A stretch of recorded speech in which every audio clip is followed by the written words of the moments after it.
Hi there, welcome back to another episode of Reason with Rona, where we reason about a variety of things. Today, we'll be reasoning about how do you handle disappointments. Remember to like this video, comment below, share, and also subscribe to my channel. Stay tuned.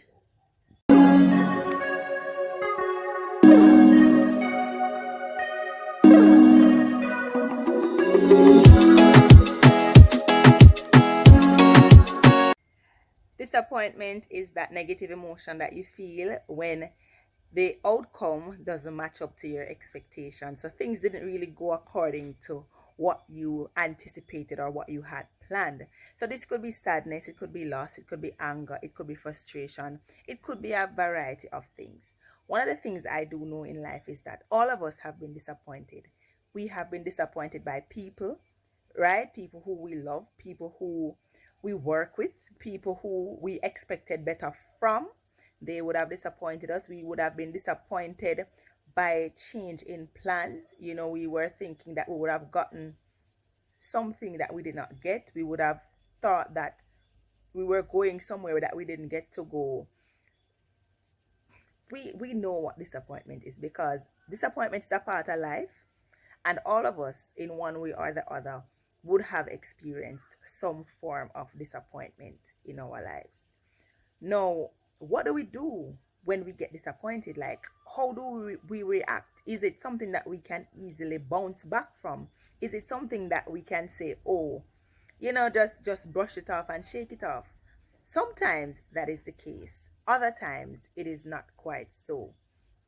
As somebody who has experienced a lot of disappointment in life, who, when things actually go according to plan, it's like a surprise, and yeah, you kind of have to keep looking over your shoulder because things don't normally work the way they are to work. I can tell you that disappointments don't have to keep you down.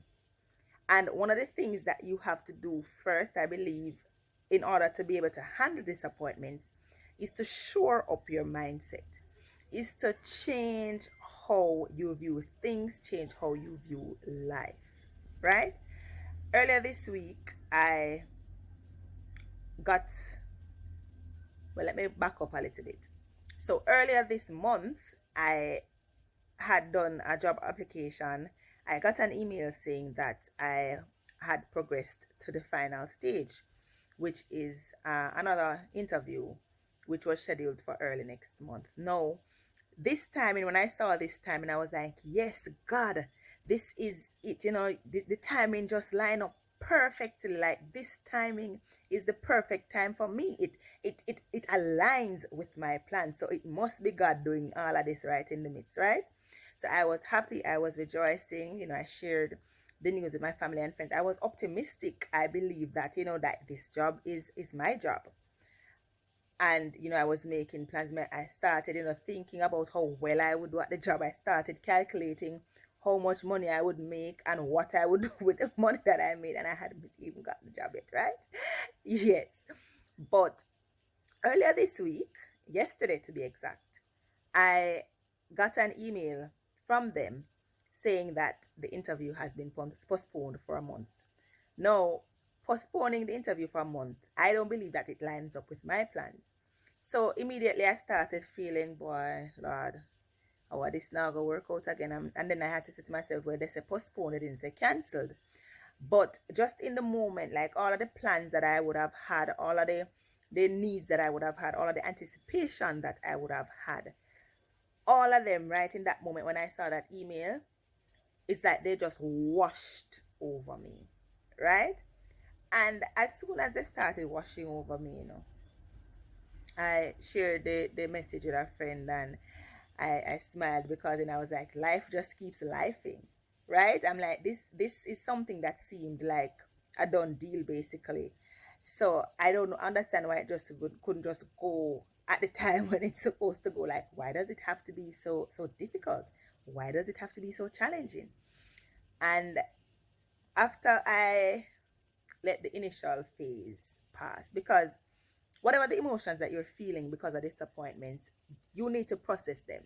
So if you're angry, feel angry. If you're sad, feel sad. But one of the things that you cannot do, or not say cannot, one of the things that you should not do is to dwell in that place of anger. Don't dwell in that place of anger. Yes, you can't dwell there, because the thing about negative emotions like anger, sadness, and all of that, if you allow them, they consume you. They consume your mind, your thoughts, your actions. You start feeling this woe is me. And it's like you just keep being in that mindset, which is not good for you. It is not good for your self-esteem. It is not good for your motivation. It's not good for anything really, right? So while I was there, I started, speaking to myself. So I took a few minutes to acknowledge that I am disappointed that this doesn't seem to be going according to plan. But then quickly after that, I started saying to myself that, guess what? God, you are the one who is in control. You are the author and finisher of my faith. You know all things well. There's this scripture that my mother likes to quote. Not scripture, saying, I cannot, Lord, thy purpose see, but all is well when done by thee. Some of the times, a lot of these disappointments are actually being worked for our good, right? Some of the times, things don't align according to your time, but they align according to God's time, and they align according to when you need it. Some of us, if we get the things that we desire, if we get the things that we're praying for right now, we will mismanage them because we are not at the maturity level to handle them. Some of the times, the things that we want will lead to our destruction. It will lead to our death. You're praying for a phone right now, but God knows that if you get this phone today, they're going to rob you and kill you and take it from you tomorrow. So you might be disappointed that you don't get the phone today, but God sees ahead of you.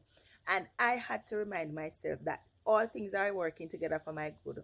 As I would have said last week, all things are working together for my good. So this thing, this disappointment, it is come to pass. It is come to pass because God has good plans for me, and that is something that I hold on to. This is something that I repeat over and over again, because you have to remind yourself. This is how you shore up your mind. This is how you remain resilient. This is how you remain steadfast, because life will knock you down to nothing. It will knock you down to size. But you have to understand that these disappointments, they are not final. You will bounce back from them. So when you face disappointments in life, don't just lay down and play dead. Don't just lay down and play dead. There is more within you, right? I said to myself that, boy, this interview has been postponed. If it is my job, I will get it, but I will still press on and I will still do what I need to do. I might be thinking that this is the way that I want it to go, but God knows that there is a better way, and the Lord's way is the best way, right? So even though I'm disappointed, I am praying about it. I am saying, God, I am trusting you, because trust is not something that we say, it is something that we do.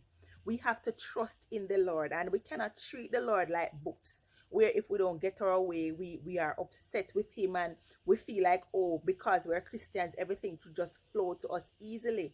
God did not promise us that. He did not promise us that. So we have to understand that even in the midst of challenges, even in the midst of disappointments, that we have to maintain a posture of thanksgiving, a posture of gratitude, because that is where everything flows from. So I am still grateful to God that I am alive. I'm still grateful to God that there are other opportunities out there waiting for me, opportunities that might be better. This might be the opportunity, it might not be the opportune time. So I am waiting on him. I am trusting in him.